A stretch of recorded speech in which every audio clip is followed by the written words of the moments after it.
여러분, 굿모닝 행정학 진행하는 여러분의 영디 이채영입니다. 자, 우리 오늘 40개 주제는 넘어갈 것 같고요.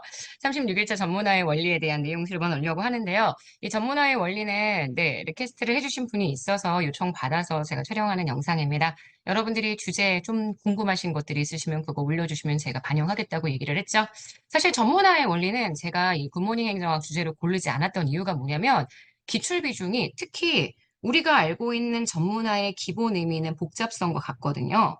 복잡성에 대한 걸 알면 굳이 이 밑에 있는 뭐 직무 재설계, 직무 확장이나 직무 충실, 직무의 전문화의 정도에 따라서 우리가 여러 개의 직무들을 이렇게 구분하잖아요.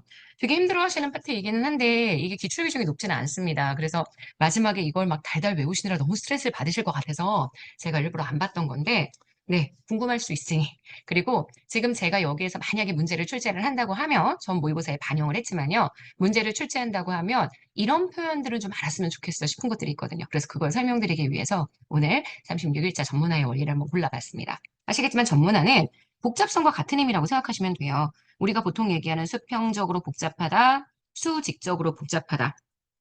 이게 전문화의 의미죠. 수평적으로 내가 딱 정해진 일만 담당한다. 한 가지의 업무만 담당한다. 수직적으로 전문화된다는 건 직무에 대한 책임과 권한을 딱 나누어서 상급자는 결정권을 갖고 하급자에게 현재 권한을 주지 않고 그래서 상급자와 하급자의 책임과 권한을 딱 나눌 수 있으면 그게 수직적인 전문화입니다. 그래서 만약에 전문화를 우리가 표시한다고 치면 이렇게 되잖아요. 전문화라는 게 이렇게 수평적으로 층이 있습니다. 여기가 이렇게 쪼개지게 되고요. 그리고 수직적 전문화라는 게 아시겠지만 상층이 가지고 있는 권한과 하층이 가지고 있는 권한, 그리고 각 중간 계층들이 가지고 있는 권한이 각 차이가 있다라고 이야기하는 그런 내용이라고 생각해 주시면 될 것 같습니다. 자, 그래서 업무의 종류와 성질을 구분해서 구성원들에게 한 가지의 업무 또는 한정된 책임, 요것만 분담한다라고 얘기한다면 책임을 한정적으로 책임을 질 수 있도록 만들어준다라고 얘기하면 우리가 이걸 수직적 복잡성, 수평적 복잡성 이렇게 얘기하죠. 당연히 시간, 노력, 비용이 절감됩니다. 행정의 능률성은 커질 거예요. 요거 다 과학적 관리론 시기에 나왔었던 그래서 이 과학적 관리론 시기에 우리 보통 얘기하는 관료제, 요 관료제의 원리를 뒷받침했었던 원리가 우리가 이야기하는 전문화라고 얘기할 수 있습니다. 하지만 당연히 비인간학, 인간에 대한 부품학, 그리고 자기 조직만 생각하다 보니까 할거중이 발생하죠. 업무의 조정이 곤란합니다. 그래서 직무 설계가 관료제 때 이루어졌던 직무 전문화 방식이라고 생각해 주셔야 돼요. 능률을 극대화시키려면 엄격한 분업을 해야 되고요. 이게 우리가 얘기하는 수평적 전문화. 그 다음 계층적인 통제. 하급자들에게 권한을 거의 주지 않고 상급자가 그들의 권한을 통제할 수 있도록 만들어주게 되면 이게 수직적 전문화입니다. 근데 이걸 만약에 활관료화제화가 된다? 그러면 당연히 이 직무 설계됐던 것을 이전과 다르게 바꾸어 줘야 되죠. 그게 직무 재설계입니다. 우리가 얘기하는 직무 확장은 job enlargement라고 표현하잖아요. 일하는 양이 늘어나는 거라서 어떤 거라고 생각하시면 되냐면 예전에 내가 요만큼만 일을 했으면 됐습니다. 근데 직무가 만약에 확장됐다, enlargement가 됐다, 그러면 내가 하는 일의 엄주가 이렇게 늘어나는 거예요. 그래서 수평적인 전문화가 줄어드는 거죠.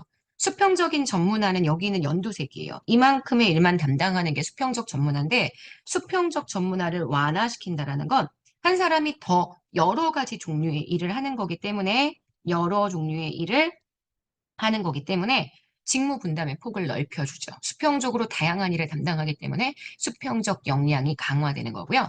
그 다음 직무의 충실, 풍요화는 말 그대로 여러분 지금 보시는 여기 계층이 다 쪼개져 있습니다. 상급자는 권한을 되게 많이 가지고 있지만 하급자에게는 권한이 거의 나타나지 않았을 거란 말이에요. 자, 그런데 만약에 이 하급자에게 만약에 책임성과 자율성을 더 많이 부여해서 이들이 실질적인 권한 행사를 할 수 있도록 만들어준다. 권한을 만약에 넓혀준다. 그러면 그게 수직적 전문화의 완화죠. 우리가 이걸 뭐라고 하냐면 job enrichment. 리치먼트는 말 그대로 약간 질적으로 풍부해지는 거고요. 라지먼트는 일적으로 양이 늘어나는 것이다. 이렇게 생각해서 내용을 봐주셔야 돼요. 저는 여러분들이 요거는 외우셨으면 좋겠어요. 지금 보시는 직무 확장, 직무 충실이 수평적 전문화의 완화, 수직적 전문화의 완화 어떻게 연결되는지 요건 좀 보셨으면 좋겠고 그래서 수평적 전문화가 일반적으로 높은 일들은 쪼개질 수 있는 일입니다. 수평적으로 쪼개질 수 있는 일들. 그래서 누구나 할 수 있는 단순한 업무의 직무들, 그리고 전문가의 직무. 사실 권한은 좀 다를 수 있겠지만 지금 보시는 이러한 업무들이라고 이야기를 해주게 된다면 수평적으로 분업을 시킬 수 있죠. 수평적으로 전문화시킬 수 있죠. 그리고 상대적으로 이쪽 업무들 좀 볼게요. 여기 업무들의 특징은 모두 다 관리직 업무들입니다. 아시겠지만 관리직 업무들은요. 두루두루 여러 가지 업무들을 다 해야 돼요. 다시 얘기해서 아까 제가 여러분들에게 설명했었던 내용들 위주로 하자면 지금 보시는 현재 여기에서 이렇게 여기 일들을 전반적으로 다 해야지만 우리가 관리할 수 있다라고 이야기를 해주거든요. 전반적으로 여기 나와 있는 이 내용들을 다 할 수 있어야지만 관리할 수 있다라고 보기 때문에 관리 업무들에 있어서는 수평적 전문화가 되기가 어렵습니다. 그래서 관리 업무는 전문화가 안 돼. 오히려 딱 정해져 있는 업무, 전문가적인 직무나 혹은 단순하게 비숙련된 사람들도 할 수 있는 직무라고 얘기를 한다면 그게 전문화가 잘 돼. 이렇게 봐주시면 되고요. 자, 수직적 전문화가 높다는 건 하층에게 권한을 안 줄 수 있다는 겁니다. 그래서 이렇게 단순한 직무 그렇고요. 일선적인 관리 직무는 원래 하층이 누군가의 명령을 받아서 하는 그런 직무이다 보니까 수직적인 전문화가 높아서 상급자들이 모든 권한을 가지고 있고 하급자들을 시킬 수 있는 업무입니다. 근데 전문가 직무는요, 아무나 못해요. 이거는 정말 좀 능력을 갖고 있는 사람, 자기에 대한 책임권, 결정권을 갖고 있는 사람이 직접 해야 되고요. 고위관리 직무의 포인트는 고위입니다. 높은 관리직, 대통령의 업무 같은 거예요. 대통령의 업무를 수직적으로 전문화시킬 수는 없잖아요. 그래서 고위관리 직무는 수직적인 전문화가 낮습니다. 그 얘기는 수직적으로 쪼개어서 진행할 수 없는 그런 업무이다. 이렇게 정리해 주시면 되거든요. 자, 그러면 문제로 한번 가보도록 할게요. 딱 요 문제가 출제가 됐습니다. 일반 행정직 문제에서는. 2013년 국가직 7급 수평적 전문화와 수직적 전문화에 대한 설명으로 옳지 않은 것. 전문가 직무는요. 수평적인 전문화는 굉장히 강해요. 하지만 수직적으로요. 상층, 하층, 그중에 바텀에게 권한 안 주고 이러한 수직적 전문화를 시킬 수가 없습니다. 수직적 전문화가 안 돼요. 그래서 아까 얘기했던 것처럼 고위관리 직무나 고위관리 직무나 전문가 직무는 수직적 전문화가 안 됩니다. 그래서 이게 틀렸어요. 직무 확장, job enlargement, 기존의 직무에 수평적으로 연결된 직무들 또는 직무 요소 또는 기능을 추가해서 확장하는 수평적 직무 재설계 방법이죠. 수평적으로 직무가 확장된다면 결국 수평적인 전문화의 수준은 낮아지는 거죠. 전 여러분들이 이거는 꼭 기억하셨으면 좋겠어요. 지금 전문가적 직무나 권리관리 직무의 현재 특징이 수평적 전문화, 수직적 전문화 어떻게 되는지 이거보다요. 지금 보시는 이 직무 확장, 직무 충실 혹은 풍요라고 얘기하는 요걸 아셨으면 좋겠거든요. 4번도 마찬가지입니다. 직무를 맡는 사람들의 책임성과 자율성을 높이고 직무 수행에 관한 환류가 원활하게 이루어지도록 직무를 재설계하는 방법이니까 수직적 전문화의 수준은 낮아지겠죠. 그래서 요거 맞는 선지.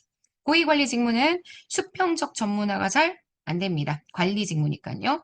그리고 고위직 직무이기 때문에 수직적인 전문화를 할 수가 없습니다. 자, 그래서 3번 맞는 선지 문제의 정답은 1번입니다.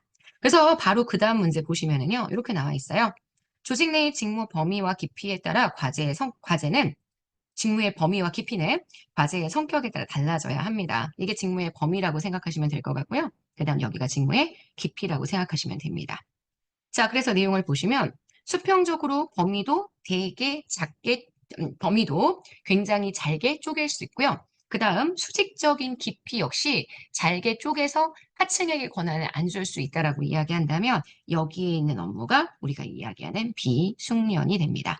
항상 보실 때 상대적으로 좀 쉬운 거 보시라고 제가 말씀드렸거든요. 여기 수평적인 전문화가 잘 되는 건 주로 비숙련 그리고 전문가 직무 이렇게 됩니다. 여기 두 개는 다 관리 직무들이에요. 수평적 전문화가 안 되는 건 관리 직무인데 수직적인 깊이를 쪼갤 수 있다는 거. 이건 일선적인 관리고요. 그리고 수직적으로 쪼갤 수가 없습니다. 직무의 전문화가 굉장히 이루어지기 어렵다는 건 뭐냐면 결과적으로 의사결정의 계층을 쪼개기가 힘들다. 대통령의 업무라고 생각하시면 됩니다. 고위관리직의 업무이기 때문에 비숙련, 일선관리, 전문가, 고위관리 들어가야 하니까 정답은 5번이 됩니다. 사실 어려운 주제라는 거 충분히 알고 있습니다. 그래서 이번에 문제의 이 표를 다 외우려고 하지 마시고요. 지금 제가 설명했었던 요거 1번 문제는 이 1번 문제의 선지들을 하나하나 뜯어보는 식으로 공부해 주시면 훨씬 효과적일 것 같습니다. 자, 여기까지 해서 우리 오늘 굿모닝 행정학은 마무리하도록 하겠습니다. 추가적인 질문은 카페 이용해 주시고요. 제가 유튜브 댓글도 보기는 하는데 답변 달고 이러기 위해선 카페 댓글이 훨씬 편하거든요. 카페에다가 글 남겨주시면 됩니다. 여러분 오늘 하루도 정말 여러분 거고요. 내일 아침에도 만날게요. 여러분 안녕.